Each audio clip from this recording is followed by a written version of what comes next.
ঢাকা কলেজের অনলাইন ক্লাসে আজকে একাদশ শ্রেণীর ব্যবসায় শিক্ষা শাখার সকল ছাত্রকে স্বাগতম জানাচ্ছি। আমি রফিকুল ইসলাম, প্রভাষক, ব্যবস্থাপনা বিভাগ, ঢাকা কলেজ। আমি আজকে তোমাদের সাথে ব্যবসায় শিক্ষা শাখা ছাত্রদের উৎপাদন ব্যবস্থাপনা ও বিপণন এই সাবজেক্ট নিয়ে আলোচনা করব। তোমাদের সাথে আজকে এই ক্লাসটি আমার প্রথম ক্লাস। অন্যান্য বছরে সাথে এই বছরের ক্লাসে ব্যতিক্রম হচ্ছে, অন্যান্য বছর প্রথম ক্লাসে আমরা শিক্ষকরা তোমাদের সাথে পরিচিত হইতাম এবং তোমাদেরও পরিচয় তোমাদেরকে আমরা সরাসরি দেখতাম। কিন্তু করোনা মহামারীর কারণে তোমাদের প্রথম ক্লাসে তোমরা আমাকে দেখতে পেলেও আমি তোমাদের কাউকে দেখতে পাচ্ছি না। যাই হোক, তাই বলে তো আর থেমে থাকা যায় না। এই জন্য ঢাকা কলেজ প্রশাসন, ঢাকা কলেজের প্রিন্সিপাল নেহাল আহমেদ স্যারের ঐকান্তিক প্রচেষ্টার ফসল আজকের অনলাইন ক্লাস। করোনার কারণে যেমন এইচএসসি পরীক্ষা এবং পরবর্তীতে তাদের বিশ্ববিদ্যালয়ের ভর্তি পরীক্ষা কোনো কিছুই থেমে নেই, সেহেতু তোমাদেরও first year final, intermediate final কোনো কিছুই থেমে থাকবে না ইনশাআল্লাহ। করোনা চলে গেলে তোমাদের সকল পরীক্ষায় এই ক্লাসগুলোর উপর ভিত্তি করেই নেওয়া হবে। সুতরাং তোমাদের টিচার এবং ম্যাডামরা যে ক্লাসগুলো নিচ্ছে প্রত্যেকটা ক্লাস অ্যাটেন্টিভলি দেখবে, শুনবে এবং বইয়ের সাথে বই নিয়ে এক্সারসাইজ করবে। তাতে যখনই কলেজ খুলবে তখন তোমরা পরীক্ষাগুলো দিতে পারবে ভালোভাবে, উত্তম রূপে। আশা আর কথা না বাড়িয়ে আমি আজকে উৎপাদন ব্যবস্থাপনা এই সাবজেক্টের উৎপাদনের উপকরণ, এটি এই সাবজেক্টের দ্বিতীয় চ্যাপ্টার। প্রথম চ্যাপ্টার শ্রাবণী ম্যাডাম উৎপাদন এই চ্যাপ্টারটা নিয়েছিল। আজকে আমি দ্বিতীয় চ্যাপ্টার উৎপাদনের উপকরণ এই চ্যাপ্টারটা নিয়ে আলোচনা করব। উৎপাদন ব্যবস্থাপনা ও বিপণন। উৎপাদন কি? এখানে দুইটা কথা খেয়াল করো। উৎপাদনের উপকরণ, তার মানে একটা আছে উৎপাদন আর একটা আছে উপকরণ। তার মানে উৎপাদনের উপকরণ, এই কথা উপকরণে যাওয়ার পূর্বে আমাদেরকে উৎপাদন কি সেটা জানতে হবে। উৎপাদন হচ্ছে সাধারণ অর্থে বোঝায় কোনো কিছু সৃষ্টি করাকে উৎপাদন বলা হয়। কিন্তু প্রকৃত অর্থে মানুষ কোনো কিছুই সৃষ্টি করতে পারে না। মানুষের কোনো কিছু সৃষ্টি করার ক্ষমতা নেই। প্রকৃতি প্রদত্ত সম্পদকে আহরণ করে বিভিন্ন উপযোগ সৃষ্টির মাধ্যমে নতুন পণ্যে রূপান্তর করাকেই উৎপাদন বলা হয়।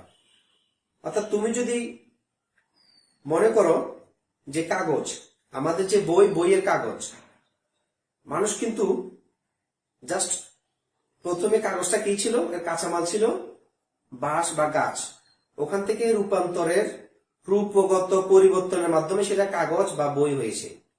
তার মানে এটার কাঁচামাল কি? মূল কাঁচামাল হচ্ছে কিন্তু বাঁশ বা গাছ। এটা কিন্তু প্রকৃতি প্রদত্ত বা আল্লাহ তাআলা প্রদত্ত।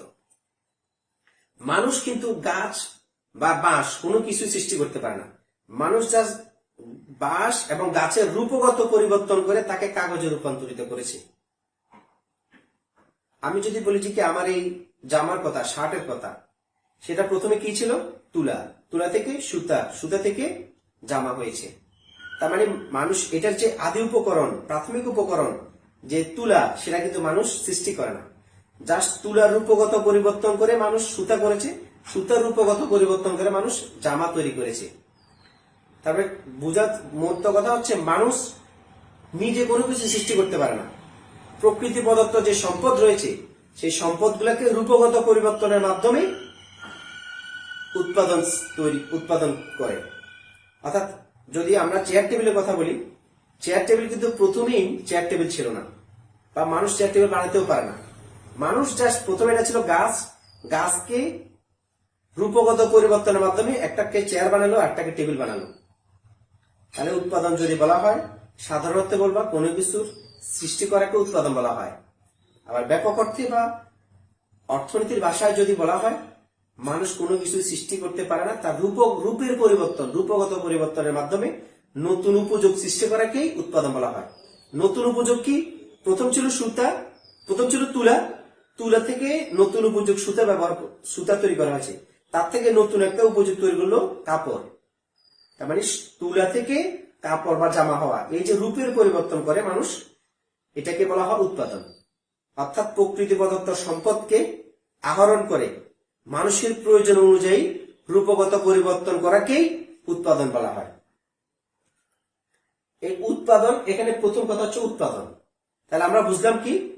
প্রকৃতি প্রদত্ত সম্পদের রূপের পরিবর্তন করে যে নতুন উপযোগ সৃষ্টি করা হয় তাহাকে উৎপাদন বলা হয়। আমাদের আজকে চ্যাপ্টার হচ্ছে উৎপাদনের উপকরণ। উপকরণ বলতে উপাদানকে বোঝায়, যেগুলো প্রয়োজন হয় আর কি। উপকরণ বলতে উপাদান। তাহলে উপাদান বলতে উৎপাদন করতে, কোন একটি পণ্য দ্রব্য উৎপাদন করতে যে সকল উপাদান প্রয়োজন হয়, বিষয় প্রয়োজন হয়, তাকে উৎপাদনের উপকরণ বলা হয়। এখন আমরা আসি যে উৎপাদনের উপকরণ কয়টি রয়েছে। উৎপাদনের উপকরণ রয়েছে 4টি। দেখো, উৎপাদনের উপকরণ 1 নাম্বার, এটা হচ্ছে ভূমি। উৎপাদনের যে কোনো পণ্য উৎপাদন করার জন্য, যে কোনো অর্থনৈতিক কার্যক্রমের জন্য প্রথম উৎপাদনের উপকরণ হচ্ছে ভূমি। এই জন্য আমরা ভূমি এ কথাটা যদি জাস্ট সবাই শুনি যে উৎপাদনের প্রথম বা আদি বা প্রধান উপকরণ হচ্ছে ভূমি, তাহলে ভূমি বলতে আমরা কি বুঝি? ভূমি বলতে আমরা বুঝি পৃথিবীর উপরি অংশ অথবা জমি, আর ইংরেজিতে যেটাকে বলা হয় ল্যান্ড। পৃথিবীর উপরি অংশ অথবা জমিকে ভূমি বলা হয়। এটি সাধারণ সেন্সের কথা, যে কেউ বলতে পারবে। যদি ভূমি কাকে বলে এটা বলতে বলা হয়, যে কেউ শিক্ষিত অশিক্ষিত সবাই বলতে পারবে ভূমি বলতে জমিকে বোঝায়, ভূমি বলতে মাটিকে বোঝায়, ভূমি বলতে পৃথিবীর উপরিভাগকে বোঝায়। কিন্তু অর্থনীতির ভাষায়, উৎপাদন ব্যবস্থাপনার ভাষায় ভূমি বলতে শুধুমাত্র জমিকে বোঝায় না, মাটিকে বোঝায় না, পৃথিবীর উপরি অংশকে বোঝায় না। ভূমি বলতে প্রকৃতি প্রদত্ত, প্রকৃতি প্রদত্ত মানেই হলো আল্লাহ তাআলা প্রদত্ত যে কোনো সম্পদকে ভূমি বলা হয়। এখন বলতে পারে যে স্যার যে কোনো সম্পদ কি? মাটি অন্যতম একটি উপাদান এই ভূমির। মাটি এটিকে ভূমি বলা যেতে পারে। জলবায়ু, আবহাওয়া, জলবায়ু, নদ নদী, সমুদ্র, পাহাড়, আলো, বাতাস, সকল কিছুকেই ভূমি বলা হয়। অর্থাৎ ভূমি ছাড়া কোন একটি উৎপাদন ব্যবসা প্রতিষ্ঠান গঠন করা সম্ভব নয়। এখন ধরো, তুমি যদি মনে করো যে তোমরা বা তোমার ফ্যামিলি একটি কারখানা তৈরি করবে, খেয়াল করো কারখানা কি করবে? জামা উৎপাদন করবে অথবা ওষুধ উৎপাদন করবে। প্রথমে কারখানার জন্য কি প্রয়োজন হয়? ভূমির প্রয়োজন হয়, ভূমি বা মাটি। তাহলে ভূমি বা মাটির মূল কথা হলো এটি হচ্ছে উৎপাদনের প্রথম এবং প্রধান উপকরণ। এটি ছাড়া তুমি চিন্তা করো পৃথিবীতে কোনো কিছু উৎপাদন করা সম্ভব? মাটি ছাড়া উৎপাদন সম্ভব নয়, আলো ছাড়া সম্ভব নয়, বায়ু ছাড়া সম্ভব নয়, সূর্য ছাড়া সম্ভব নয়। তোমার হচ্ছে নদ নদী, পানি, গাছপালা, সকল প্রকৃতি প্রদত্ত সকল সম্পদকে ভূমি বলা হয়। প্রকৃতিতে যত সম্পদ আছে, সেটি পাহাড় হতে পারে, সেটি সাগর হতে পারে, সেটি নদী হতে পারে, সেটি গাছপালা হতে পারে, সেটি বায়ু হতে পারে, বাতাস হতে পারে, সূর্যের আলো হতে পারে, সকল কিছু হচ্ছে কি উৎপাদনের প্রথম বা প্রধান উপকরণ ভূমি বলা হয়। এই ভূমির একটা বৈশিষ্ট্য হলো ভূমি স্থানান্তরযোগ্য নয়। অর্থাৎ কক্সবাজারে সমুদ্র রয়েছে, তার উপর ভিত্তি করে সেখানে লবণ চাষের, লবণ উৎপাদনের ব্যবসা করা হবে। সেই কক্সবাজার সমুদ্রকে স্থানান্তর করে ঢাকায় নিয়ে আসা সম্ভব নয়। তার মানে ভূমির অন্যতম একটি বৈশিষ্ট্য হলো ভূমি স্থানান্তরযোগ্য নয়। তার মানে এক জায়গায় ধরো এই ভূমির বৈশিষ্ট্যের কারণেই দেখা যায় রাজশাহীতে আম উৎপাদন হয় বেশি, ভূমির বৈশিষ্ট্য এটা। আবার সিলেটে চা পাতা উৎপাদন হয় বেশি, কক্সবাজারে দেখা যায় কি যে লবণ উৎপাদন হয়। এর কারণ কি? ভূমি বা প্রকৃতির বৈশিষ্ট্যগত কারণে। আর এর ভূমির অন্যতম বৈশিষ্ট্য হচ্ছে যে এটি এক জায়গা থেকে, এক স্থান থেকে অপর স্থানে স্থানান্তর করা যায় না। এটি ভূমির অন্যতম প্রধান বৈশিষ্ট্য। তার মানে যদি বলা হয় উৎপাদনের উপকরণের প্রথম বা প্রধান বা অন্যতম উপাদান কোনটি, তাহলে তোমার এমসিকিউর আনসার হবে ভূমি।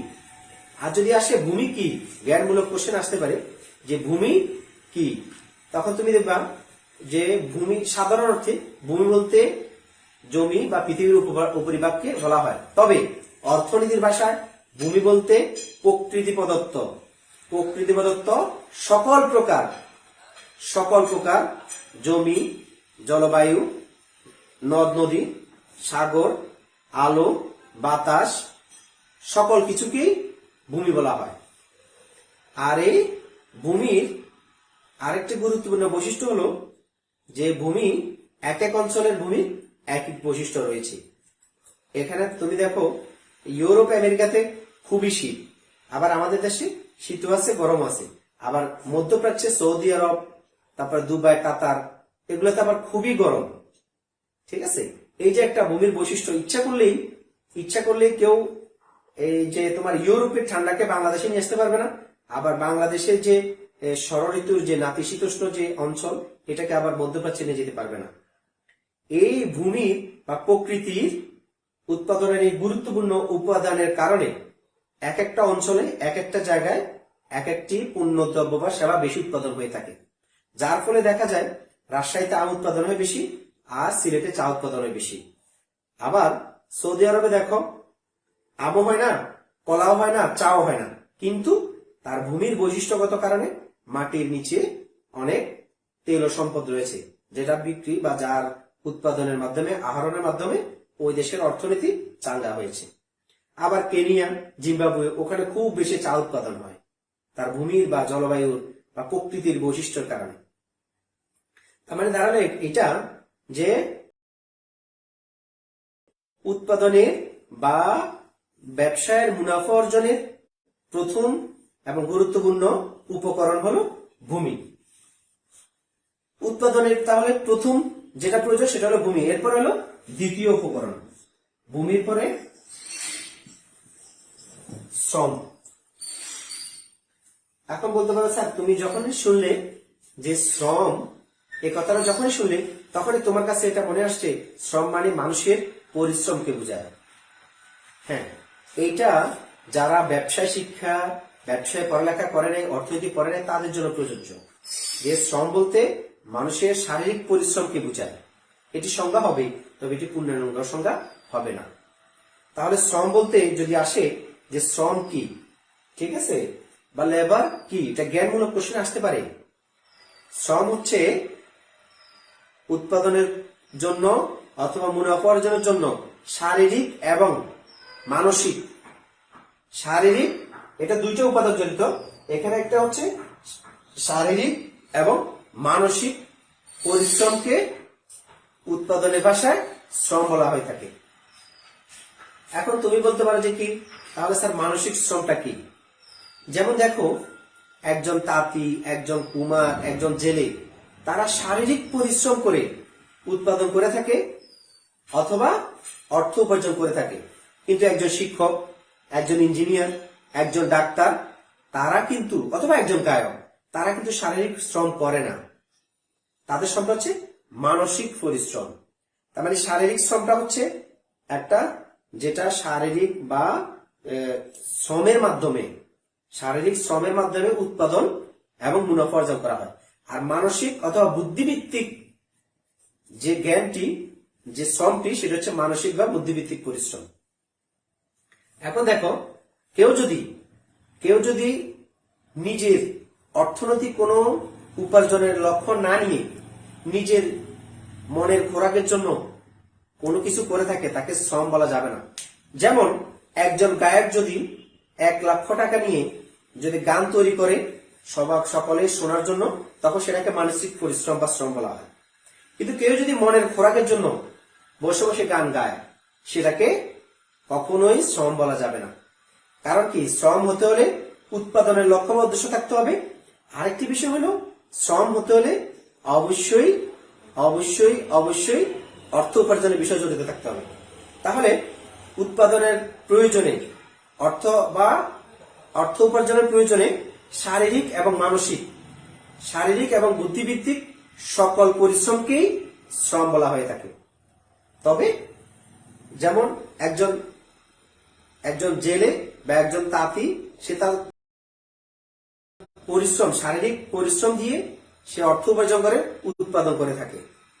আর একজন ডাক্তার, সে তার মানসিক শ্রম দিয়ে, তার বুদ্ধি জ্ঞান দিয়ে সে অর্থ উপার্জন করে থাকে।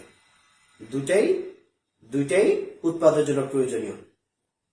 এখন আমি বলেছিলাম যে তোমরা ঢাকার সাভারে একটি ঔষধ উৎপাদনের কারখানা দিবে। দেখো, ঔষধ উৎপাদনের কারখানার জন্য প্রথমেই যেটা প্রয়োজন হবে, একদম সবার আগে একটা জায়গা প্রয়োজন হবে, একটা ভূমির প্রয়োজন হবে, উৎপাদনের প্রথম উপকরণ। ভূমির পরেই তোমার শ্রমের প্রয়োজন। তোমার এই যে ভূমির তুমি যেটাকে একটা কারখানা তৈরি করবে, কারখানা তৈরি করার জন্য মানুষের সংস্পর্শ ছাড়া কোন উৎপাদন কি সম্ভব? তখনই শ্রমের কথাটা এসে যায়।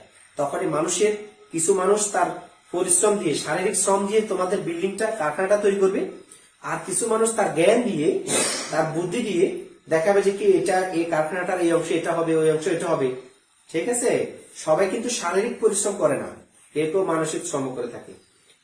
তোমার কারখানাটা জন্য প্রথম ভূমি বা জমি প্রয়োজন, এরপরে তোমার শ্রম বা শ্রমিক প্রয়োজন। শ্রমিকরা কারখানা তৈরি করবে, আর যারা ইঞ্জিনিয়ার, আর্কিটেক্ট, তারা তোমার এই যে ভূমিটাকে সুন্দর করে সাজিয়ে বিল্ডিংটা কেমন হবে, কোথায় কি হবে, সেটা নির্ধারণ করে থাকে। সুতরাং বলা যায়, উৎপাদনের দ্বিতীয় উপকরণ শ্রম ছাড়া কোনোভাবেই উৎপাদন বা অর্থ উপার্জন সম্ভব নয়। উৎপাদন করতে গেলে দুই রকমের শ্রমের প্রয়োজন হয়।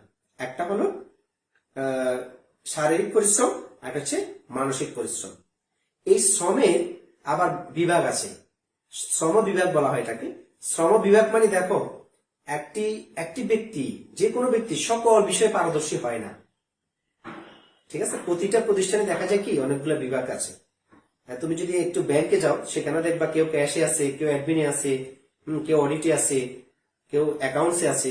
তার মানে একজন ব্যক্তি যদি ধারাবাহিকভাবে একটি কাজে সবসময় একই কাজ করে, তখন তার উৎপাদনের নৈপুণ্য বা দক্ষতা বৃদ্ধি পায়।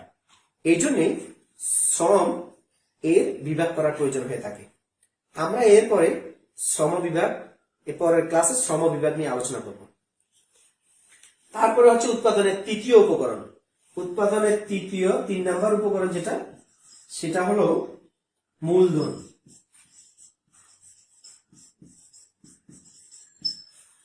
ছাত্র খেয়াল করো, তোমাদের প্রথমেই বললা যে আবার আমি রিপিট করছি, যে প্রথমেই তোমরা ঢাকার সাভারে একটা ওষুধ কারখানা করবে।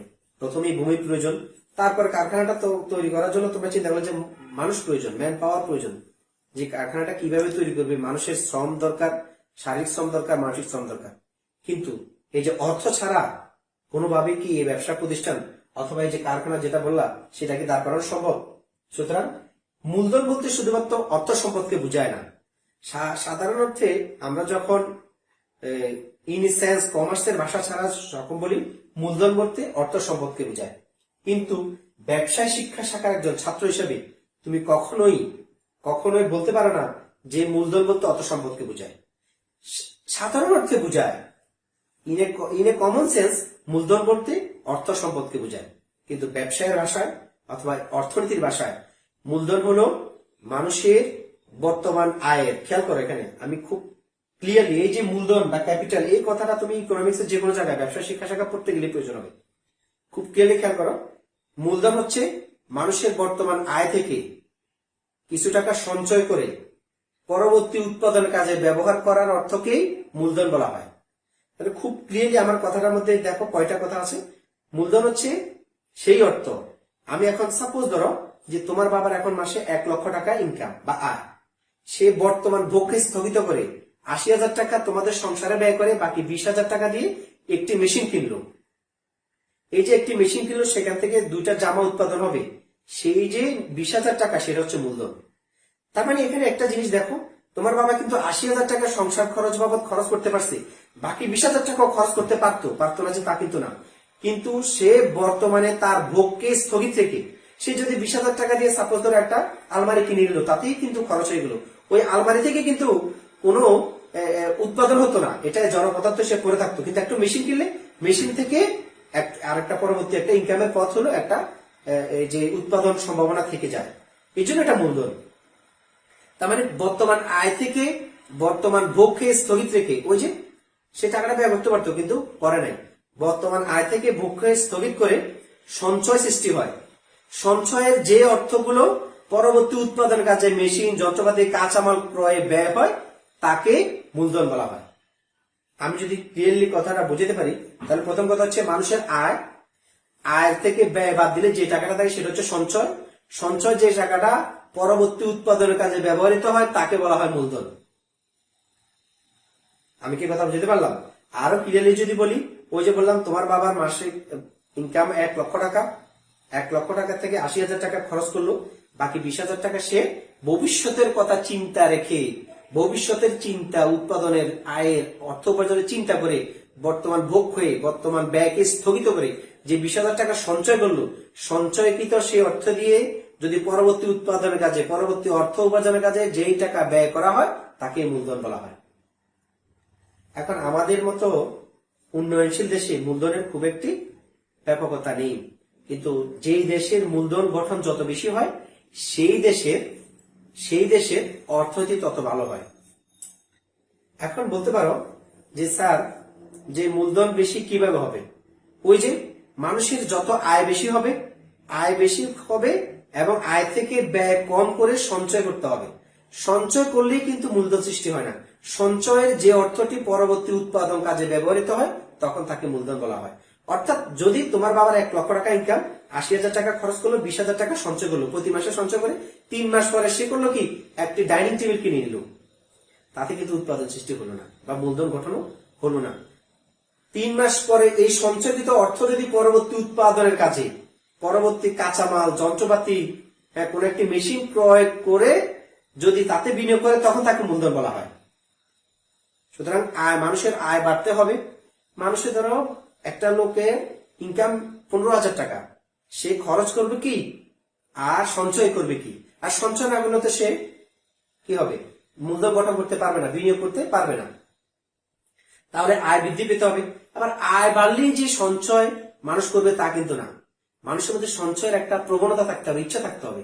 অনেকে 15,000 টাকা ইনকাম করেও কিন্তু 2,000 টাকা সঞ্চয় করে এবং পরবর্তী উৎপাদনের কাজে মূলধন হিসাবে বিনিয়োগ করতে পারে। আবার অনেকেই 1 লক্ষ টাকা ইনকাম করেও দেখা যায় কি, এই সঞ্চয়ের প্রবণতা না থাকায়, সঞ্চয়ের ইচ্ছা না থাকায় সেই টাকাটাকে সঞ্চয় করে না এবং পরবর্তী মূলধন হিসেবে বিনিয়োগ করে না। সুতরাং এটা নির্ভর করে মানুষের আয় বাড়লেই যে সঞ্চয় বা বিনিয়োগ বাড়বে, মূলধন বাড়বে, তা কিন্তু না। আয় বাড়তে হবে, আয় বাড়লে সঞ্চয়ের চিন্তা ভাবনা, ইচ্ছাও বাড়তে হবে। সঞ্চয়কৃত অর্থ আবার মূলধন হিসেবে বিনিয়োগ করার ইচ্ছাও বাড়তে হবে। এই 3টা বিষয়ের উপর মূলধন নির্ভর করে। আর একটি প্রতিষ্ঠান, যে কোনো ব্যবসায়িক প্রতিষ্ঠান, যে কোনো উৎপাদনে, যে কোনো কাজে তুমি খেয়াল করো, জমি ছাড়া বা ভূমি ছাড়া সম্ভব না। ভূমির পরে মানুষের মানসিক পরিশ্রম, শারীরিক পরিশ্রম ছাড়া সম্ভব না। তারপর অর্থ ছাড়া তো কোনো কিছুই সম্ভব না। এই কারণে যেই দেশের মানুষের সঞ্চয় প্রবণতা, বিনিয়োগের উৎসাহ বেশি, সেই দেশে অর্থনৈতিকভাবে তত বেশি উন্নত। এরপরে 4র্থ নাম্বার উপকরণ, এলিমেন্টস হলো সংগঠন।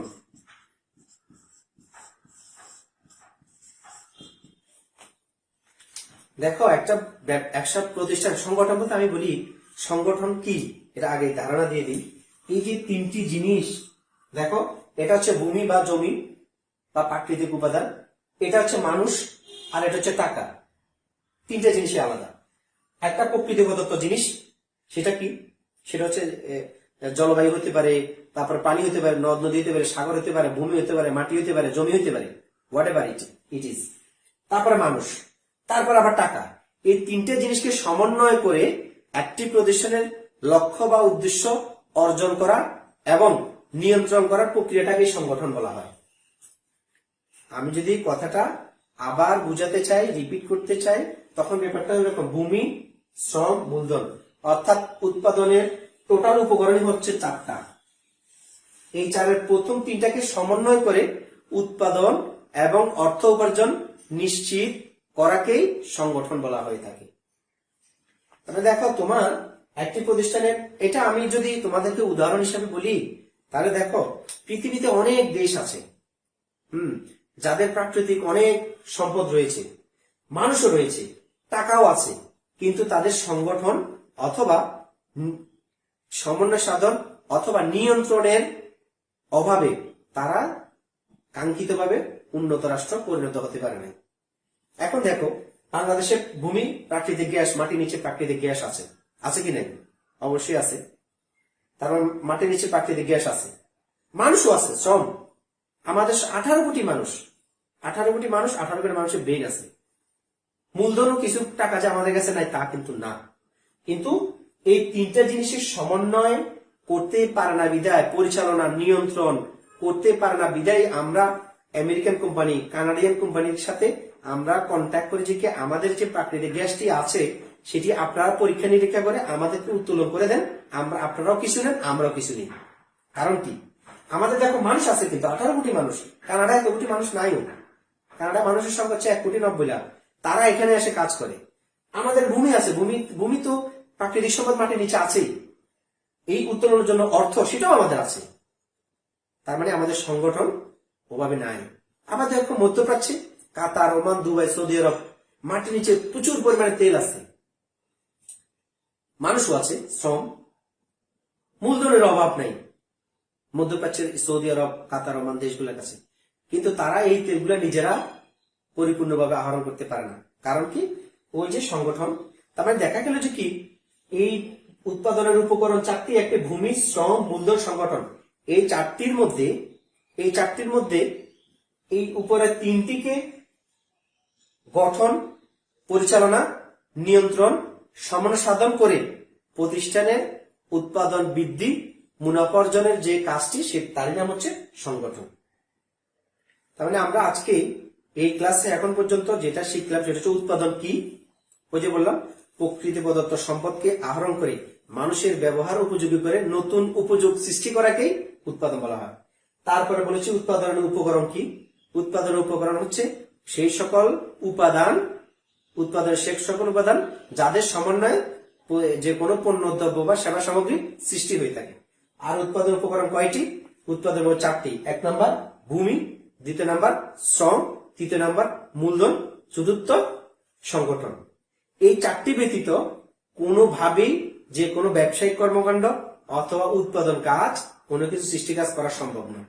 উৎপাদন প্রকৃতি প্রদত্ত সম্পদকে রূপগত, এই যে এই উৎপাদন রূপগত, স্থানগত, সময়গত উপযোগ সৃষ্টি করে। তাহলে আমরা এই যে এখান থেকে ভূমি কি আসতে পারে, জ্ঞানমূলক, শ্রম, মূলধন, সংগঠন আসতে পারে। আমরা পরবর্তী ক্লাসে আজ এই 4টা জিনিস উপকরণ আমরা পড়ালাম। পরবর্তী ক্লাসে আমরা এটা নিয়ে জ্ঞানমূলক এবং অনুধাবনমূলক দুইটা কোশ্চেন নিয়ে এবং একটি যদি সময় পাই সৃজনশীল নিয়ে আলোচনা করব। প্রিয় ছাত্ররা, তোমাদের জ্ঞাতার্থে জানিয়ে রাখি যে এই তোমাদের সৃজনশীল সিস্টেমে উদ্দীপক আসবে। উদ্দীপকে 4টা কোশ্চেন আনসার করতে হয়। 1 ক জ্ঞানমূলক, খ অনুধাবন, ঘ প্রয়োগ, ঘ বিশ্লেষণধর্মী। 1 ক যে কটা থাকবে সেটা হচ্ছে জ্ঞানমূলক, মুখস্থ। অর্থাৎ ভূমি কি এটা তোমাকে মুখস্থ থাকতে হবে। মুখস্থ কেমন? আমি যদি তোমাকে জিজ্ঞাসা করি তোমার নাম কি, তুমি দ্বারা বলতে পারবে যে আমার নাম তারেক। এটা মুখস্থ, এটা কিন্তু তোমাকে চিন্তা ভাবনা করার প্রয়োজন হয় না, এটা জ্ঞানমূলক।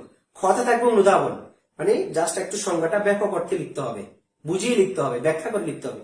আর ঘ এবং ঘ এই দুইটা তোমার উদ্দীপক থেকে, এই উদ্দীপকের ক্লু দেওয়া থাকবে, তোমাকে হিন্স দেওয়া থাকবে, তুমি উদ্দীপকের আলোকে এই কোশ্চেন গুলা ব্যাখ্যা বিশ্লেষণ করবে। তার মানে কতে 1টা পার্ট থাকবে, খতে 2টা পার্ট থাকবে, গতে 3টা পার্ট থাকবে, আর ঘতে 4টা পার্ট থাকবে। কতে 1টা, খতে 2টা, ঘতে 3টা, ঘতে 4টা। এই 4টা পার্ট করে তোমাকে আনসার করতে হবে। কয়ের জন্য 1 নাম্বার মার্কস হচ্ছে 1, খয়ের জন্য মার্কস 2, গয়ের জন্য মার্কস 3, আর ঘয়ের জন্য মার্কস 4। এভাবে হচ্ছে টোটাল 10 মার্কস। তো আমরা যদি তোমাদেরকে সশরীরে আমিও তোমাদেরকে দেখতে পেতাম, তোমরা আমাদেরকে দেখতে পেতে, তাহলে হয়তো আমরা সৃজনশীল বা উদ্দীপক কিভাবে আনসার করতে হয় বিস্তারিত আজকে আলোচনা করতাম। পরবর্তী ক্লাসে আমরা উদ্দীপক এবং ক খ গ ঘ কিভাবে লিখতে হয় সেগুলো নিয়ে আলোচনা করব। আজকে আমি যেটা পড়ালাম, উৎপাদন কি, উৎপাদন উপকরণ কি, উৎপাদনের উপকরণ বা উপাদান সমূহ কি কি, সেগুলো আমরা আজকে ব্যাখ্যা বিশ্লেষণ বা আলোচনা করলাম। আশা করছি এগুলা শুনে এবং দুই একটি উদ্দীপক সলিউশন করে এই বিষয়ে বিস্তারিত জানতে পারবে এবং বুঝতে পারবে। পরবর্তী ক্লাসে তোমাদের সবাইকে আবারও দেখার আমন্ত্রণ জানিয়ে আজকে ক্লাস এখানে শেষ করছি। সবাইকে ধন্যবাদ।